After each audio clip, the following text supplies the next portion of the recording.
big world. I'm Emma. I'm Karen. And we are Two Girls in a Great Big World. Today we're at Fedores Veterinary Services In Cassopolis. in Cass. And our mission of the day is to create the best possible llama first aid kit that we possibly can. Our first aid kids need some help. Yeah, so we're here to get a little bit of input on how to make them way better.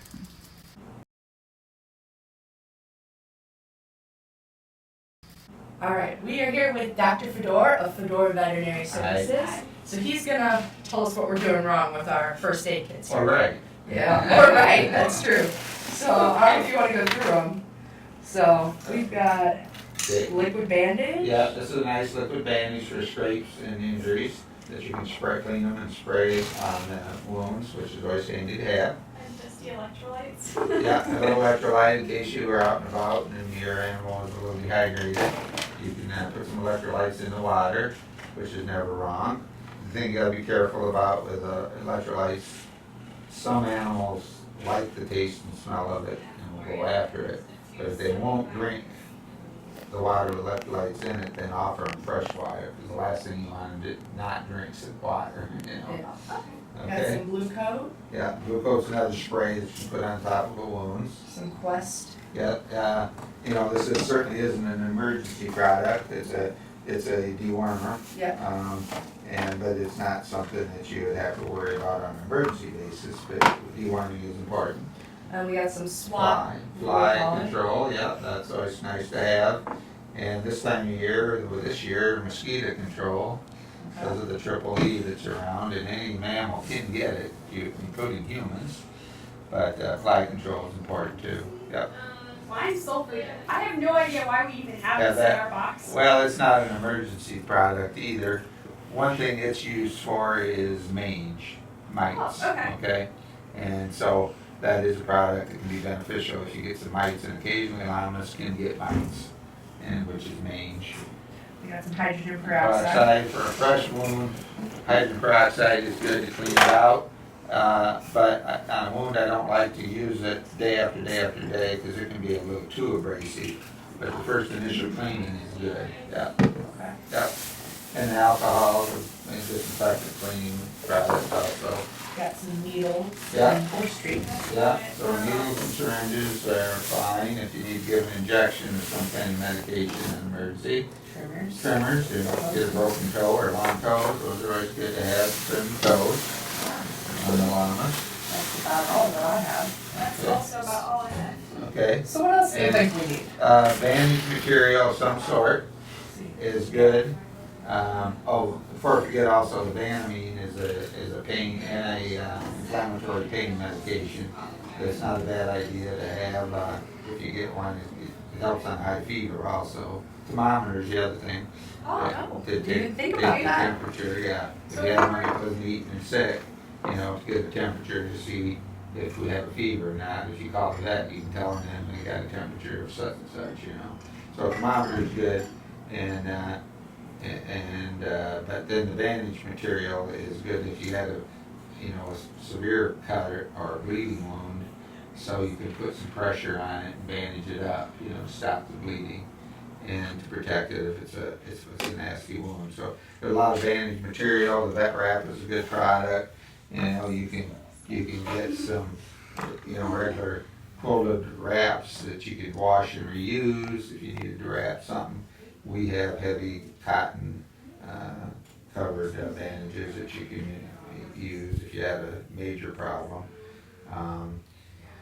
I suppose on an emergency basis, if you had a piece of PVC pipe or something, in case you had a leg that really was hurt, you think possibly could have been fractured, you can put that a bandage and then the splint, if you will, and bandage that on, you know.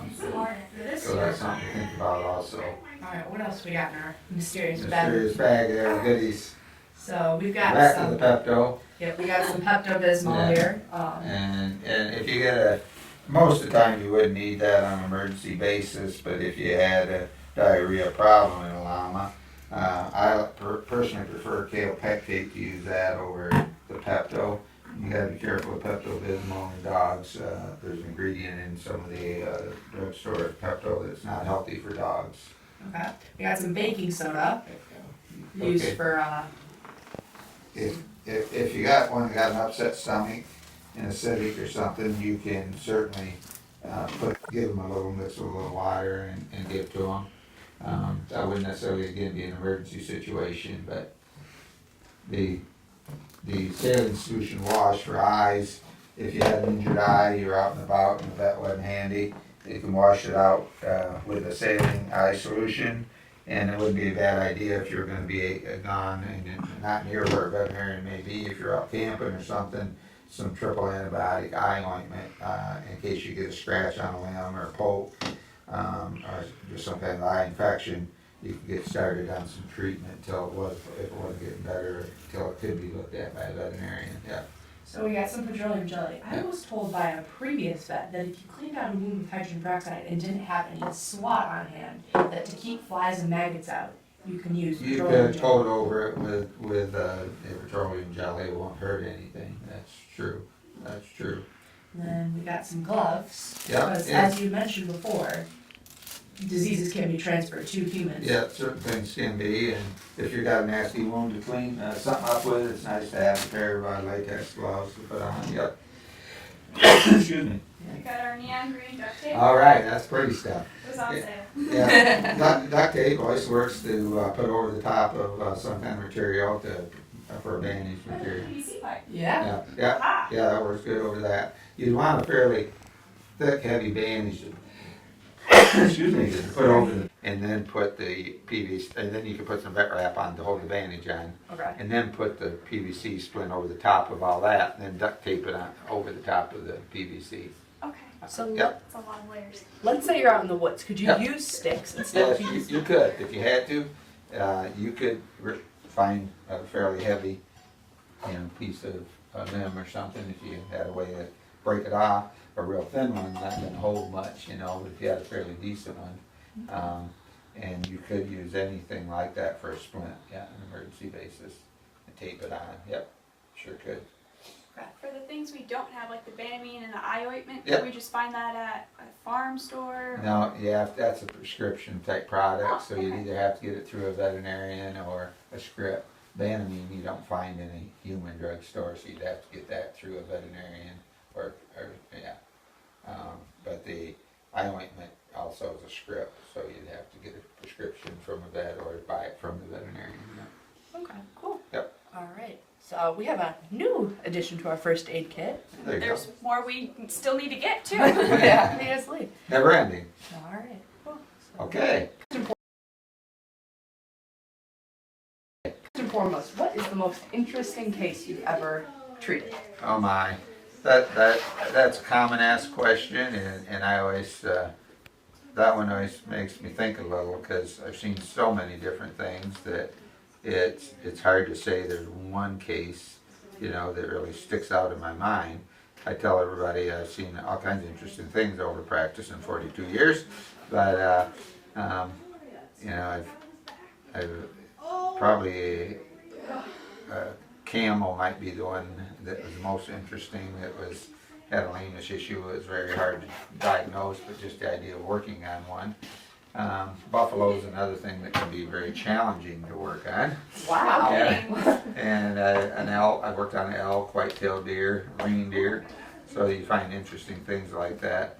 Probably the worst is what we're currently in now. Is interesting is watching is the Eastern equine encephalomyelitis, which is a virus that causes brain damage, and there's been several human cases this year also. So but the horses, if they get it, generally they die, or you have to put them down humanely because they have so much brain damage. But I've seen a little bit of everything from fractures to bad lacerations. You name it, I've seen it over the years, and so they're all interesting in their own way. So if you could change careers, would you become a large animal vet again? Yes, I would. It's a challenging job with lots of hours. And so there's a lot of the young individuals going into vet school now that are opting into more small animal because the hours you can work 4 days a week if you want or less. And most small animal practices today use emergency clinics, so they don't have to be on emergency call at night or weekends. So it's getting harder and harder to hire a large animal vet because so many don't want to put the hours in. But I would. It's my passion, and it's not a job, it's a profession and a passion, you know, so I would. But there's always more risk of getting hurt, and we've all been there that work on large animals. But I love it, and I would certainly do it again, yes. What made you want to become a vet? You know, that's an interesting question because I wasn't one of those, like my daughter's a veterinarian. She was one when she was 5 years old, following me around, that she always said she wanted to be a vet and did. But when I graduated from high school, I didn't know what I wanted to do. I love the outdoors. I was kind of a wildlife kind of guy, and hunting, fishing, and I thought about animal,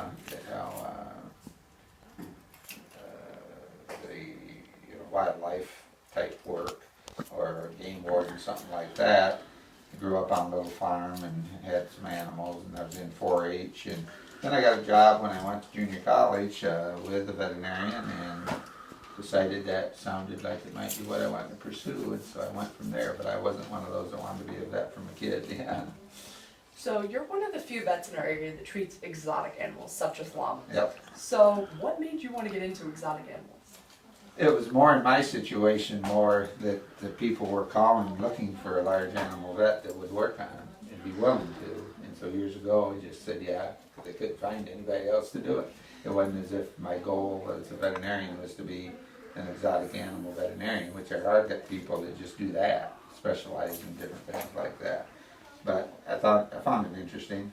When I was a kid, my dad and grandpa raised white-tailed deer, so I kind of grew up around some different type things. And so I found it interesting, and just learn as you went with it, to be honest with you, you know. And so I find them interesting. Okay. So our last question, I think, is for those people who want to be a vet, what encouragement / words of wisdom would you give them? Pretty much take your schooling serious. Grades are very, very important to get accepted to a vet school. So, and get experience around different types of animals, whether it be farms or whether it be, kennels, whether, be with a veterinarian or with trainers, with animals. Anywhere you can get, experience different views around animals is very important. Yep. Yep. Okay, cool. Well, thank you so much for your time. You're very welcome. Thank you. Good luck to you. Yeah, Thank you. Thank you. What'd you learn today? Animals can get struck by lightning, but not what you would think. You would not think that the lightning bolt would go straight to the animal. If the lightning bolt hits anywhere on the ground, it can shoot up through them. Yeah, like, And oh no. Yeah. Like, I knew they could get. Blew my mind. We were waiting for our interview, and we're just by the receptionist, and they're like, hello? Yes, their cow, I think it was a cow, a bull got hit by lightning today, and we're like, what? And they're like, oh yeah, it happens. We're like, wait, what? And we learned that pigs are more susceptible to get struck by lightning Because they have more coverage on their feet hitting the ground. So, that was fun, guys. Interesting. What else did we learn? So while we were waiting for our interview, we got to see some of the different animals come in, which this morning were horses. And it was really interesting. We got to see, this is going to be a little graphic for a second, but basically you put a camera and we got to see the inside of a horse. Yeah, the ultrasound. Awesome. Yeah. I won't go into detail for our cameraman's sake. Kyle, not a He says super thanks. huge fan, yeah. So, that was our trip to Fedores. It was so interesting. I learned so much today. Yeah. And as you can see, he's also does all these different animals. Highlight. Especially llama. Which is why we're here today for a llama first aid box. So, alright, we'll see you guys next time. How about a huge thank you to Fedores. so much for taking time out of your hectic Saturday morning schedule, which we found out is constantly hopping. Yeah, I mean, I don't think he ever gets a day off. No, I don't think he gets like a 15-minute break. That's true. Ever. It was Thank a you. go, go, go. Yeah, thank you to the receptionist staff, especially because we're like, hey, we would like to do this. Okay, when? I don't know. Let's see. Let's do it Saturday. Not that Saturday. Karen has to work. Okay. Let's do it Monday. No. Karen has to work. How about after school Wednesday? Emma has band. How about Emma has rehearsal, or she's volunteering. How about Saturday, the 28th? You know, I think that's good. We'll get up at the crack of dawn for you. We will make it here in time. Yep. We will do this. So thank you to the receptionist staff for working through our busy schedules, because we can't even sort that out half the time. That is true. All right. And thank you to you guys for We love watching. you. Thank you so much. All right. We're out. Thanks for joining us On our early Saturday morning rainy adventure. Who knows where we'll next?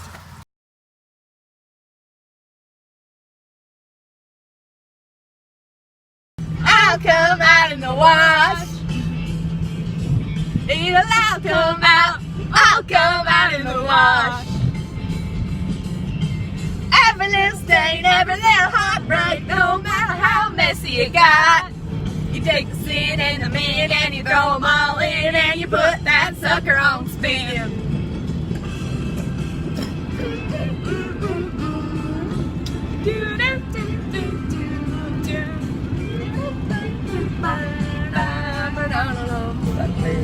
Clothesline sunsets, sky blue barn red. Hands on the wheel. Wind chimes front porch. There's Kyle. He's done with our carpool karaoke. Stop! Don't poke me.